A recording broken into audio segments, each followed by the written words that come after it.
읽어주는 교과 첫째 날 1월 26일 일요일 죄악으로 슬퍼하심.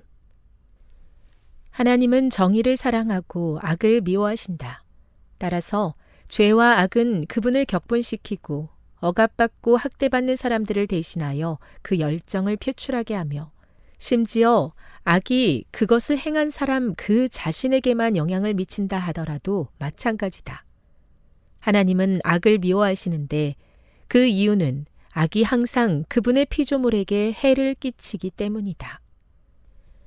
성경을 보면 성경학자들이 반역의 악순환이라고 부르는 현상과 함께 하나님은 거듭 진노하신다. 이것은 다음과 같은 주기를 반복한다. 이스라엘 백성이 하나님을 거역하고 악을 행하며 하나님 보시기에 가증한 일, 심지어 자녀를 인신제사로 드리는 끔찍하고 잔혹한 행위를 저지른다. 하나님께서 이스라엘 백성의 선택을 따라 물러나신다. 이스라엘이 다른 나라의 압제를 받는다. 백성들이 하나님께 구원을 부르짖는다. 하나님께서 은혜로 백성들을 구원하신다. 이스라엘 백성이 다시 하나님을 배반하고 종종 이전보다 더 심하게 반역한다. 이런 지독한 악과 불신앙의 반복 속에서도 하나님은 인간의 불충실함을 다함없는 신실하심과 오래 참으시는 인내와 놀라운 은혜 그리고 깊은 긍휼로 백성들을 변함없이 대하신다. 시편 78편을 읽어보라. 이 구절은 백성들의 반복되는 반역을 하나님께서 어떻게 대하시는지에 대해 무엇을 말해주는가?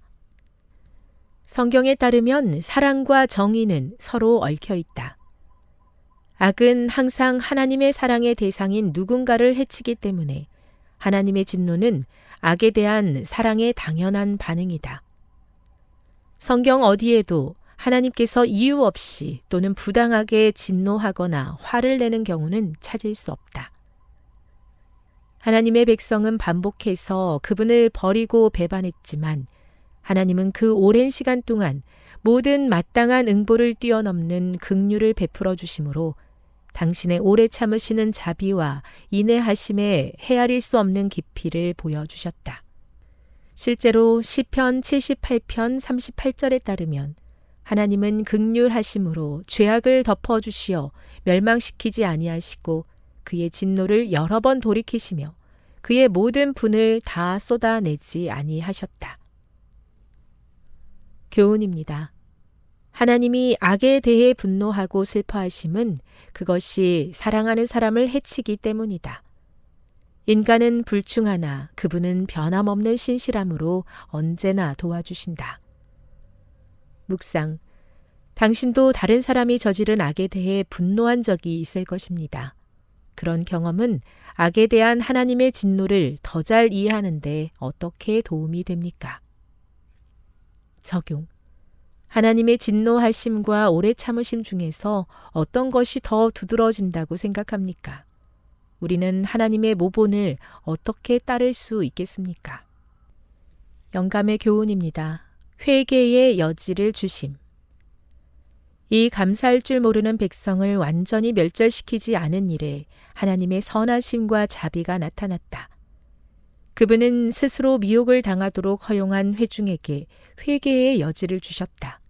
주님, 곧 저들의 보이지 아니하시는 지도자께서 이 일에 그토록 큰 인내와 긍휼을 보여주셨다는 사실은 그들이 자신의 죄를 깨닫고 회개와 겸비로 그분께 돌아갈 때 그분께서 가장 흉악한 범죄자들까지도 기꺼이 용서하신다는 증거로서 분명히 기록되어 있다. 교회 증언 3권 355. 하나님께 슬픔을 드리는 것을 생각하지 못하고 악을 따르고 행하는 우리의 연약함을 불쌍히 여겨 주옵소서. 잘못 때문에 경험하는 어려움 가운데서 다시 주님을 바라보니 도와주시고 잘못을 반복하지 않도록 저의 마음을 지켜 주옵소서.